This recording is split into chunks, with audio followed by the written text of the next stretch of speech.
এই মুহূর্তে রণক্ষেত্রে পরিণত হয়েছে সায়েন্স ল্যাবরেটরি এলাকা।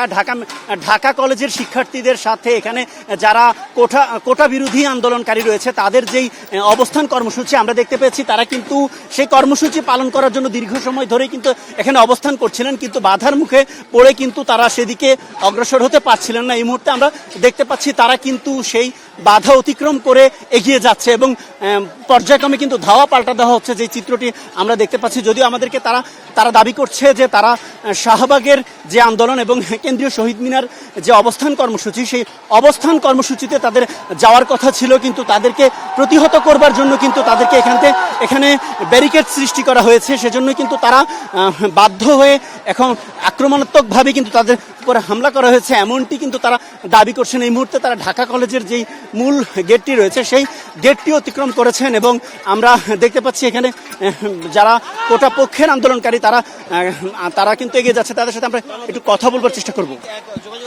আমরা এর মধ্যে বাট আমাদের সাধারণ যারা শিক্ষার্থী আছে, আজকে তো একদম সর্বসাধারণ শিক্ষার্থী আছে, স্কুল থেকে শুরু করে ভার্সিটি সব, কিন্তু এখানে নেতৃত্বের মূল অভাব হয়েছে। আমরা যা শান্তিপূর্ণ আন্দোলন করছি, আমাদের এখানে আসাদ গেট থেকে ধানমন্ডি সাতাশ, তারপর সায়েন্স ল্যাব, সব জায়গায় শান্তিপূর্ণ আন্দোলন। ওরা কি করছে? আইসাই অ্যাটাক করছে। মানে আমরা নতুন বাজারেও সংঘর্ষের খবর পেয়েছি। হ্যাঁ, আইসা ওরা অ্যাটাক করছে। এখন আমরা দেখছি আমাদের প্রোটোকল তো দরকার হবে, পুলিশ কিছু করতেছে না, পুলিশ আমি কোনো উপস্থিতি দেখি না এখন পর্যন্ত। সংঘাতের জন্য আমরা ইট মারছি, তখন আপনারা এটা ভিডিও করছেন কিনা জানি না আমরা এই পর্যন্ত।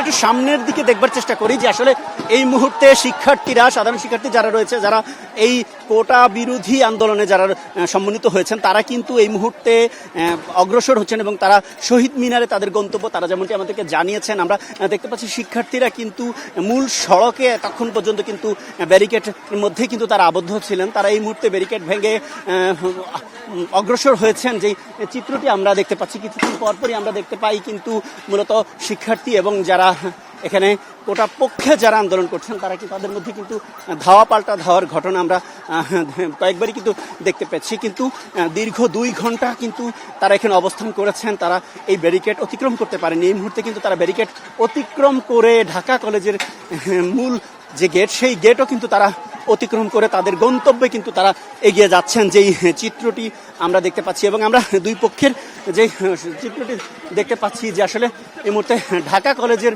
ভিতরের যে চিত্র যদি আমরা দেখানোর চেষ্টা করি, আমরা দেখতে পাচ্ছি যে ঢাকা কলেজের ভিতর থেকেও কিন্তু ইট পাটকেল নিক্ষেপ করা হচ্ছে এবং বাইরে যারা রয়েছেন তারা কিন্তু সেই বিষয়টি কিন্তু আমাদের বলবার চেষ্টা করছেন এবং তারা বলছেন যে আসলে তারাও কিন্তু প্রতিহত করবার চেষ্টা করছেন। যেই চিত্রটি আমরা দেখতে পাচ্ছি, মোট কথা বলা চলে যে আসলে একটি রণক্ষেত্রে পরিণত হয়েছে এই মুহূর্তে এবং উভয় পক্ষের কিন্তু ধাওয়া পাল্টা ধাওয়া ঘন্টার পর ঘন্টা কিন্তু চলমান রয়েছে, যেই চিত্রটি আমরা দেখতে পাচ্ছি।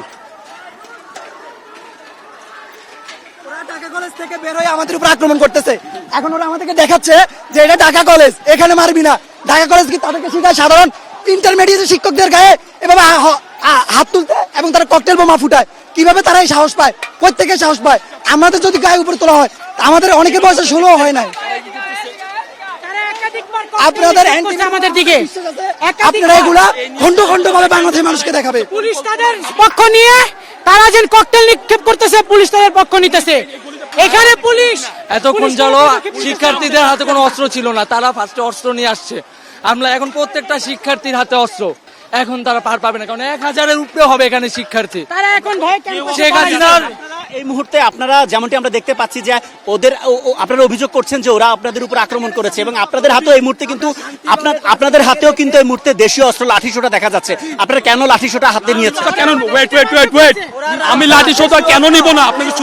আপনাকে শুরুতে আমি বললাম, শুরুতে বললাম যে আমরা শান্তিপূর্ণভাবে অবস্থান নিছিলাম এখানে সায়েন্স ল্যাবে, কিন্তু ওরা শুরুতে ইট মারা শুরু করলো। কিন্তু পুলিশ আমাদেরকে একটা ভাবে, কোনো পুলিশ আমরা দেখি না যে আমাদেরকে একটু সেভ করবে, কোনো পুলিশ ছিল না। তার পরিবর্তে আমরা অ্যাটাক করার জন্য, মানে নিজেকে রক্ষা করার জন্য আমরা এটা নিছি, প্রতিহিত করার জন্য। আমরা ওদেরকে মারার জন্য কোনো উদ্দেশ্য ছিল না। আমাদের মূল উদ্দেশ্যটা কি ছিল?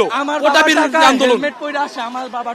আমার বাবার টাকার হেলমেট পরে আসে, টিআরসেল নিয়ে আসে। একটু হাইলাইট করবেন, ওরা চারদিক দিয়ে আমার ঘিরে অ্যাটাক করা শুরু করতেছে। ওরা টিচার্স ইনস্টিটিউটের ভিতরে ছিল, যত আমরা আগে আসছি ওই দিক দিয়ে ওদিক দিয়ে আমাদের ইট মারা শুরু করতেছে, কিন্তু পুলিশ আমাদেরকেই করতেছে। যেমনটি দেখতে পাচ্ছিলাম যে আসলে সাধারণ শিক্ষার্থীরা আমাদেরকে যেমনটি জানাচ্ছেন যে আসলে তারা যেহেতু প্রত্যেকটি শিক্ষার্থীর কাছেও কিন্তু আমরা এখন তারা আমাদেরকে জানিয়েছেন তারা প্রতিহত করবার জন্যই কিন্তু তারা বাধ্য হয়ে তাদের হাতে লাঠিসোঁটা নিয়েছেন। এবং আমরা দেখতে পাচ্ছি পর্যায়ক্রমে আমরা দেখতে পাচ্ছি ইট পাটকেল কিন্তু নিক্ষেপ হচ্ছে, মুহু কিন্তু ইট পাটকেল নিক্ষেপ হচ্ছে এবং টিয়ার সেলন এবং ককটেলও কিন্তু বিস্ফোরণ ঘটাচ্ছে। আমরা যে চিত্রটি দেখতে পাচ্ছি এই মুহূর্তে ঢাকা কলেজের একেবারেই ছাদ থেকে কিন্তু আক্রমণ করা হচ্ছে, যেই চিত্রটি আমরা এই মুহূর্তে দেখতে পাচ্ছি। এবং সাধারণ শিক্ষার্থী যারা তারা কিন্তু এই মুহূর্তে পেছন ফিরতে বাধ্য হচ্ছেন।